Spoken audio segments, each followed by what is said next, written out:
उदयपुर गांव में एक बहुत ही गरीब ब्राह्मण गंगाधर रहा करता था। वो गांव में भिक्षा मांगकर अपना गुजर बसर किया करता था।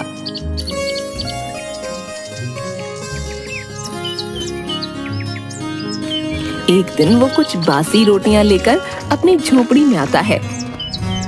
तभी उसकी पत्नी उन बासी रोटियों को देखते ही बोलती है, अरे अरे ये क्या, तुम आज भी ये बासी रोटी लेकर आ गए? अरे अरे, आज मुझे ये बासी रोटी ही खानी पड़ेंगी। आय हाय, पूरा दिन गांव में भिक्षा मांगकर भी ये बासी रोटियां लेकर आए हो तुम।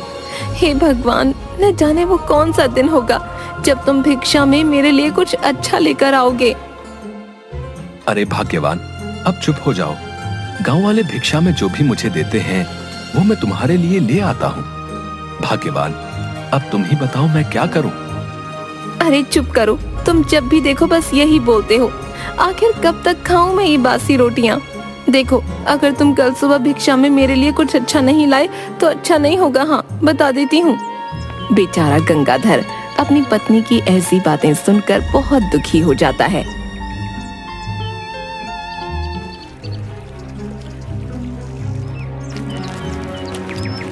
अगली सुबह गंगाधर फिर से गांव में किसी के द्वार पर भिक्षा मांगने जाता है।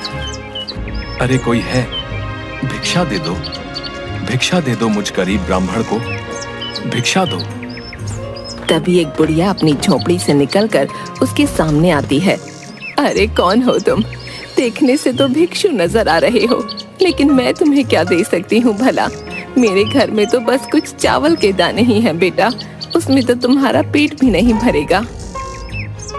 अरे नहीं नहीं अम्मा, मैं ज्यादा की अपेक्षा तो कभी नहीं करता हूँ। तुम्हारे घर में जो भी थोड़े चावल हैं वही मुझे दे दीजिए, मैं उन्हीं से अपना पेट भर लूंगा। अच्छा ठीक है बेटा, मैं अभी लेकर आती हूँ। चावल के दाने ही चलेंगे।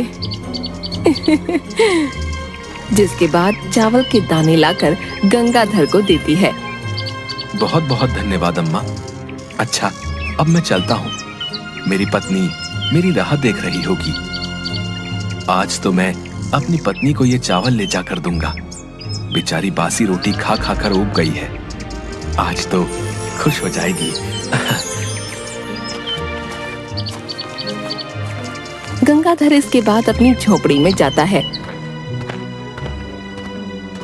अरे आ गए तुम, इतनी देर कर दी आज तुमने आने में। मैं कब से तुम्हारी राह देख रही थी। आज भिक्षा में क्या लाए हो? क्या आज भी बासी रोटी उठा लाए हो? अरे अरे भाग्यवान, ये देखो, आज भिक्षा में मैं तुम्हारे लिए चावल के दाने लेकर आया हूँ। आज इन्हें ही पकाकर भोजन बना लो।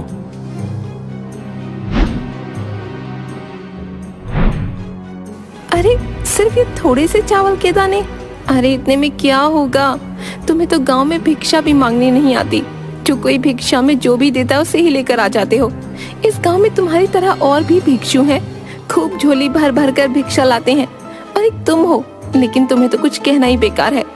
अब मुझे ये चावल के दाने ही बनाने पड़ेंगे भोजन में। मेरी तो किस्मत ही फूट गई तुमसे शादी करके। जिसके बाद वो चावल बना देती है और उन्हें लेकर गंगाधर के पास आती है। ये लो, कर लो भोजन। गंगाराम देखता है कि थाली में सिर्फ थोड़े ही चावल के दाने हैं। अरे भाग्यवान, ये तो मैं तुम्हारे लिए लाया हूँ। मैं भोजन नहीं करूंगा, इन्हें तुम ही खा लो। मुझे तो भिक्षा में आज भोजन मिल गया था तो मैंने वही खा लिया है। इसे तुम ही खा लो भाग्यवान। अच्छा, तो तुम भिक्षा से प्राप्त भोजन करके आए हो?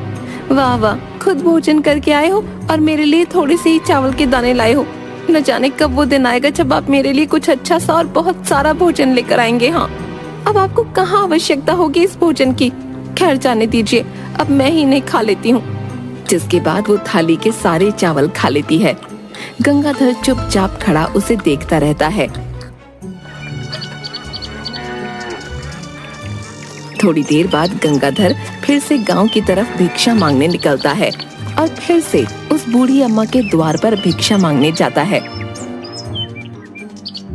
भिक्षाम देहि, भिक्षाम देहि। अरे कौन? अच्छा, तो फिर से आ गया। लेकिन बेटा, मेरे पास तो आज खुद ही खाने को कुछ नहीं है। मैं तो खुद भूख से मरी जा रही हूँ। मैं तुझे कहाँ से दूंगी बेटा? अरे ये तुम क्या बोल रही हो अम्मा? क्या आपने कुछ भी नहीं खाया है? गंगाधर अपने झोले में देखता है तो उसमें बासी रोटी पड़ी होती हैं। गंगाधर वो बासी रोटियां उस बुढ़िया को दे देता है। अरे अम्मा, मेरे पास तुम्हें देने के लिए और तो कुछ नहीं है सिवाय इस बासी रोटी के। तुम इसे ही खाकर अपनी भूख मिटा लो। अरे हाँ हाँ, क्यों नहीं बेटा, मुझे तो बहुत जोरों की भूख लगी है। हाँ लाते, यही बासी रोटियां मुझे दे दे। जिसके बाद गंगाधर अम्मा को बासी रोटी दे देता है। बूढ़ी अम्मा बड़े चाव से बासी रोटियां खा लेती है। अरे वाह वाह बेटा, तेरी बासी रोटी खाकर तो मेरी आत्मा को शांति मिल गई। वाकई तू एक नेक दिल इंसान है। आज तूने अपनी बासी रोटी से ही सही, लेकिन मेरी भूख मिटा दी बेटा। मैं तुझे कुछ देना चाहती हूँ, तू रुक, मैं अभी आई हूँ। इसके बाद बूढ़ी अम्मा एक छोटा सा संदूक अपने साथ लेकर आती है।